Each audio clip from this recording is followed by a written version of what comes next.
Hello everyone, welcome to your November 2024 astrological forecast. Before I begin, I would just like to remind you that if you are going to order any kind of chart services from me for like next year or as a holiday gift or something or other, it's a good idea to put in your order now. If you wait until December, I can't guarantee that your stuff will be done by like the end of the month or whatever, or in time for the holidays. Okay, so just keep that in mind. And a special thank you to my subscribers for your continued support, for liking, sharing, and commenting on my videos. And if you like this video and you're new to my channel, please subscribe. Okay? So anyways, in November 1st starts off with a new moon in Scorpio. Okay? Then on the 2nd, Mercury moves into Sagittarius. Okay? On the 3rd, Mars moves into Leo. And on the 11th, Venus moves into Capricorn. On the 15th, Saturn turns direct. Also on the 15th, also on the 15th, there's a full moon in Taurus. Okay? Then on the 19th, Pluto finally moves into Aquarius for good. Okay? And on the 21st, the Sun moves into Sagittarius. And on the 25th, Mercury turns retrograde in Sagittarius. Okay? So be sure to check out my weekly forecast, which are now like daily shorts. Okay, so now for your forecast. Hi, Leo. Okay, so on November 1st, there's a new moon in Scorpio in your 4th house. That's where you have the sign of Scorpio. The sun is here up until the 21st. Okay, so your 4th house is your private life, your home life, your family, anyone you live with, okay, where you physically live and the property surrounding it, your past, your childhood, the foundation of how you were raised, okay? So a new moon here brings a new beginning. So there could be something within your home that you wanted to change. It could be a living arrangement, could even be the decor, you know, whatever. Or something about your private life, you know. You've had to deal with a lot with having the planet Uranus in your 10th house of your most public life, right? 10th house is where you have the sign of Taurus, and there's actually a full moon here on the 15th, and Uranus is in Taurus right now. It's been here for a couple years, right? So you've had to deal with this for a while, so there could be something, some new way of handling it, okay? Whatever people say about you or get wrong or incorrect or something or other. Just having Uranus in your 10th house does bring about, you know, like weird misconceptions about you from people that don't know you. That's why, you know, that when people don't know enough about you, they like tend to make stuff up.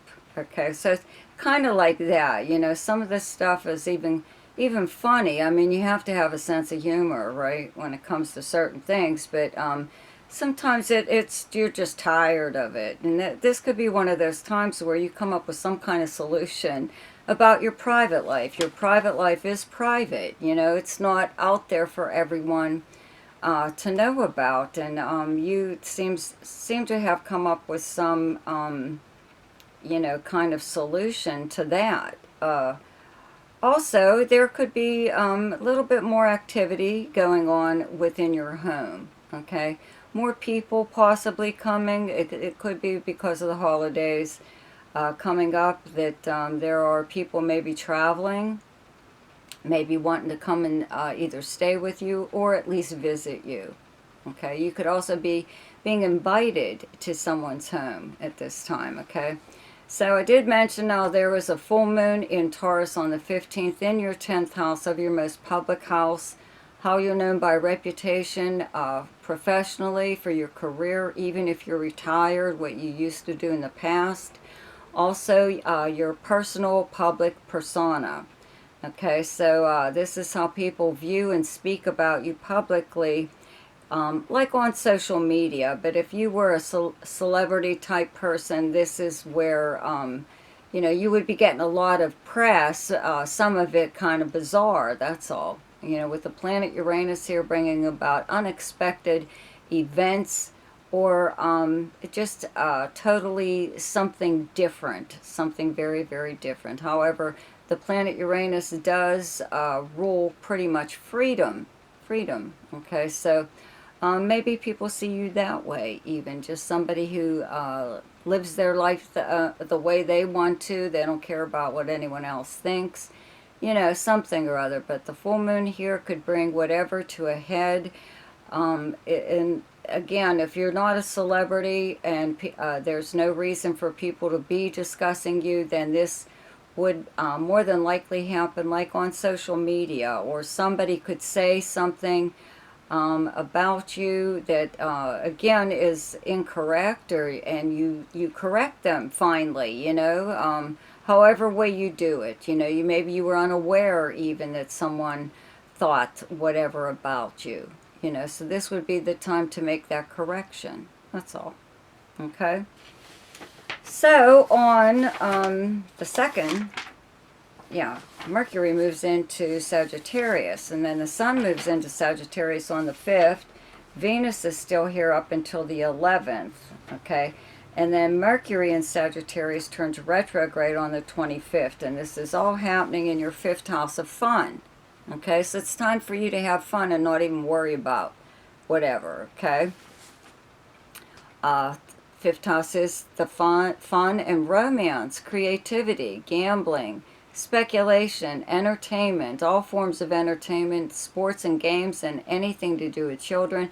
And you are the natural ruler of the 5th house. Okay? So when planets are here, they feel pretty at home here. This is your time to go out and have fun. Having Mercury here does mean making an awful lot of plans, possibly with friends, but it could be, you know, having Jupiter in Gemini in your 11th house of friends and acquaintances. There could be somebody new who has already entered your life, a new person. So maybe you are making plans with them, you know, or there could be someone within your group of friends that is coming back into town, you know, but it could be one big event even happening that you're going to go to, like a live show or a party or something or other. And when Mercury turns retrograde here, you know, just recheck, you know, on your plans. A lot of times some things fall through or are postponed. Okay, if you have plans to travel somewhere, to, you know, like go to a casino or something, or an amusement park, or someplace that is fun. Or if you have tickets to see a show, you know, like a live show, it could be rescheduled or something when Mercury turns retrograde, okay? Or plans that, you know, you had that didn't work out are suddenly back in the picture. You know, the original plans come back into play, right? So let's say you were making plans with all your friends and nobody wanted to do that. Then some people wanted to do it. Then everybody said, yeah, we'll do it. Then you find out that whatever isn't even available anyway, so you can't do it, right? So then after all of this back and forth, you find out it's happening. You can do it. Okay, and I do have to mention the 5th house being the house of gambling.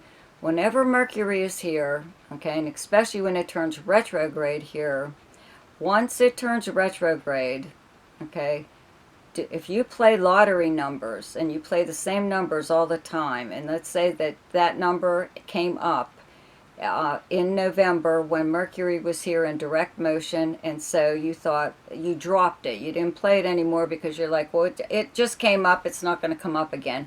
Well, you know what, when Mercury is retrograde in the 5th house, lottery numbers repeat themselves. Okay, you go back about 3 weeks, 2 to 3 weeks. So that would be like, we'll say like at the beginning of November. So if your lottery number came up in November, still continue to play it, because once Mercury turns retrograde on the 25th into December, it more than likely will come up again. Okay. So also, you know, with Venus still here up until the 11th, you're still having, I would have to say with Mercury being here at the same time, very nice romantic discussions or talks with someone that you care about. Expressing yourself, you know, and they expressing their feelings for you. You know, it seems like a really, really nice time. Um, it's a fun time. Okay, so just remember to get out there and have some fun. Then Venus leaves Sagittarius on the 11th and moves into Capricorn and your sixth house where you have the sign of Capricorn. And the sixth house is the house of the kind of work that you do, the workplace, your co-workers, uh, the house of health, and the house of service to others. Okay, so when Venus is here, you have a nice rapport with the people you work with. There's usually something kind of pleasant atmosphere or whatever going on within the workplace. Also, as far as health goes, you're attracted to sweets and drink. You know, it is the holidays coming up, so you may eat or drink a lot more than you normally would anyways around the holidays, right? So it kind of coincides with something like that. Could gain just a little bit of weight, okay? I do have to mention that Mars does move into Leo on the 3rd, okay, into your first house of Leo, first house of self and personality, right? So, when Mars is in your own sign, Mars is the ego planet, okay? And it helps you, it energizes you and gives you the confidence to really go after whatever it is that you want, anything, you know, more than any other time. When Mars is in your own sign, it's a good time to pursue your personal interests, okay? A lot of times, you know, people end up you know, having to remind people. That's what I say. With Mars being the ego planet and people getting used to, you know, whatever. The last time Mars was in your sign, you probably made changes that you wanted done, you know, and then there's always somebody around you that tries to undo all the changes that you made to suit them and not necessarily you, you know. So we're back to you reminding people kind of like what their lives would be like without you in it, okay? Like I said, it is the ego planet, but you do have to point out to people, you have to remind them because they start to take you for granted after how long, right? That if it, you could find yourself saying things like, you know, if it wasn't for me, you wouldn't have done this, or that wouldn't have gone this way, or better than, you know, than you expected, or something or other, okay? Sometimes you just have to, like, step on people's toes, you know? Again, too, I do always say you should have printed on a coffee mug or a t-shirt, out of my way. Excuse me. Out of my way.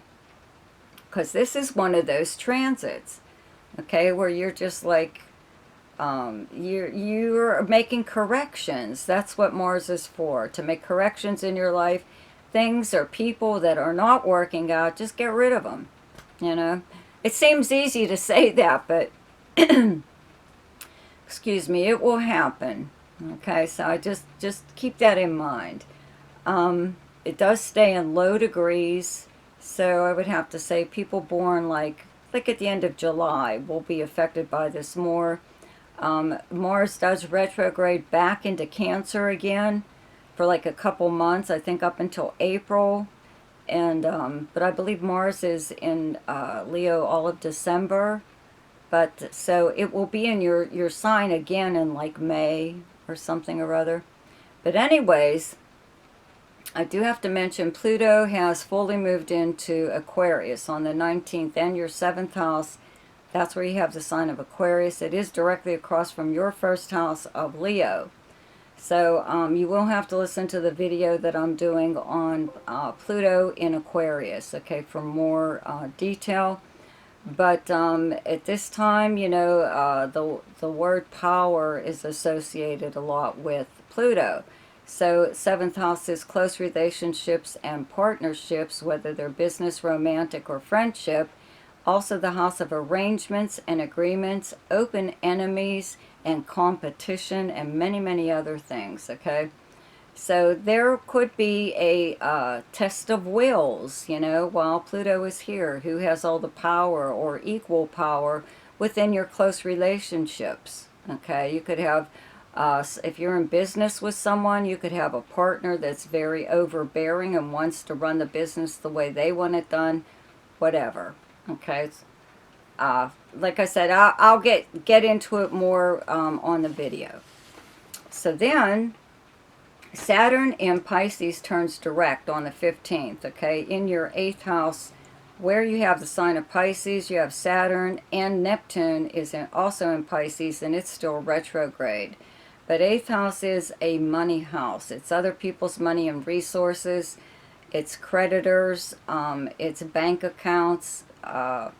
Actually, passive money through means other than earning it, such as an inheritance or a insurance payout, legal settlement, tax refund, a bank loan or something, or an increase in credit.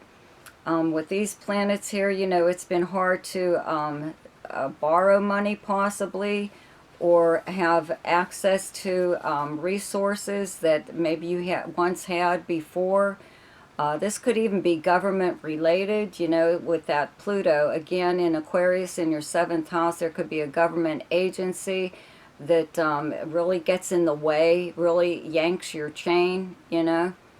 So with Saturn turning direct, though, maybe you get down to the bottom of whatever's going on financially. I have mentioned many, many times, you know, just having Neptune here, that you do have to watch out for identity theft and someone, you know, just draining your bank accounts or credit cards or something or other. You know, if you do share accounts with someone else, it's always a good idea to check your balances and make sure that someone isn't running up the credit cards or withdrawing money from the bank. Something or other, okay?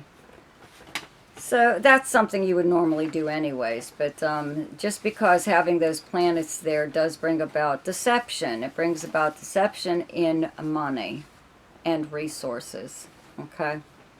So the best time to do something each month is when the moon is in your own sign, and the moon is in Leo on the 20th, 21st, and 22nd. The best time to lay low is when the moon is in your opposite sign, and your opposite sign is Aquarius, and those dates are the 7th, 8th, and 9th. The best time for romance, recreation, creativity, fun, gambling, and speculation, or anything to do with children is the 3rd, 4th, 5th, 16th, 17th, and 30th. The best time for money is the 10th, 11th, 22nd, 23rd, and 24th. The best time for your career is the 14th and 15th. And the best time for communication and travel is the 12th, 13th, 25th, 26th, and 27th. So I hope you enjoyed your forecast for November. Have a wonderful Thanksgiving. See ya.